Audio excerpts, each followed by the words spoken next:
10 तक गिनूंगा। राम लिखते ही, पढ़ते ही, सुनते ही, देखते ही या दिखते ही मन में जो पहला विचार आता है उसे बांध कर रखिए। पूछूंगा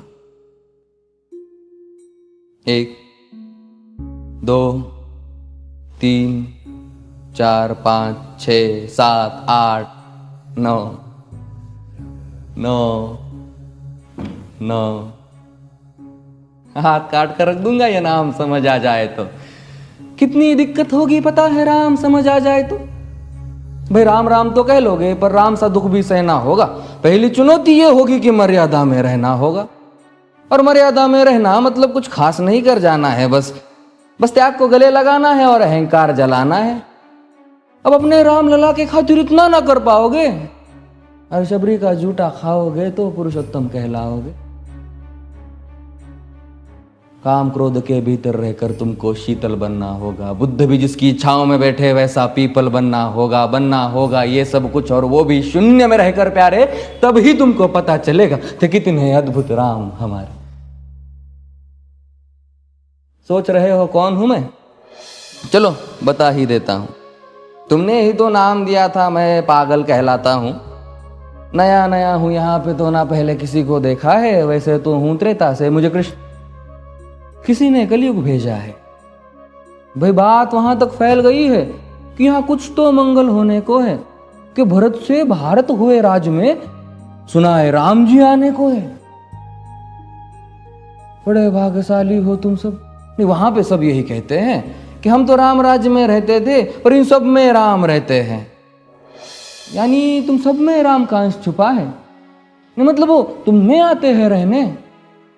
सच है या फिर गलत खबर? अगर सच्ची है तो क्या कहने। तो सबको राम पता ही होगा, घर के बड़ों ने बताया होगा। तो बताओ फिर कि क्या है राम। बताओ फिर कि क्या है राम। बताओ। अरे पता है तुमको क्या है राम? या बस हाथ धनुष तरकश में बांध, या वन में जिन्होंने किया गुजारा, या फिर कैसे रावण मारा लक्ष्मण जिनको कहते भैया, जिनकी पत्नी सीता मैया। फिर ये तो हो गई वही कहानी, एक था राजा एक थी रानी। क्या सच में तुमको राम पता है? या वो भी आकर हम बताए?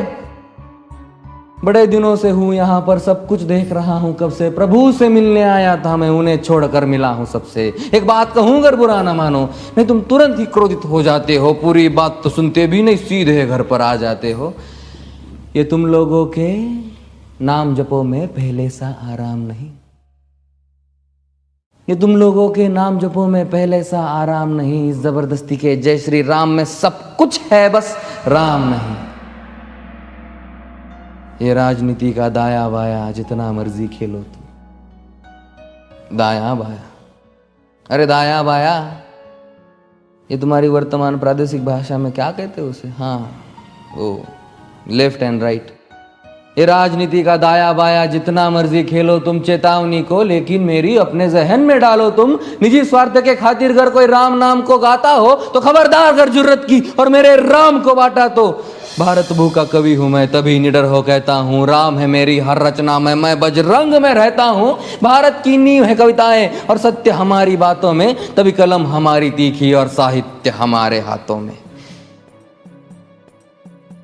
तो सोच समझ कर राम कहो तुम। ये बस आतिश का नारा नहीं, जब तक राम हृदय में नहीं तुमने राम पुकारा नहीं। राम कृष्ण की प्रतिभा पर पहले भी खड़े सवाल हुए। ये लंका और ये कुरुक्षेत्र यूं ही नहीं थे लाल हुए। अरे प्रसन्न हंसना भी है और पल पल रोना भी है राम। सब कुछ पाना भी है और सब पाकर खोना भी है राम। ब्रह्मा जी के कुल से होकर जो जंगल में सोए हो, जो अपनी जीत का हर्ष छोड़ रावण की मौत पे रोए हो। शिव जी जिनकी सेवा खातिर मारुत रूप में आ जाए। शेष नाग खुद लक्ष्मण बनकर जिनके रक्षक हो जाए। और तुम लोभ क्रोध अहंकार छल कपट सीने से लगाकर सो जाओगे तो कैसे भक्त बनोगे उनके, कैसे राम समझ पाओगे? अघोर क्या है पता नहीं और शिव जी का वरदान चाहिए। ब्रह्मचर्य का इल्म नहीं, इन्हें भक्त स्वरूप हनुमान चाहिए।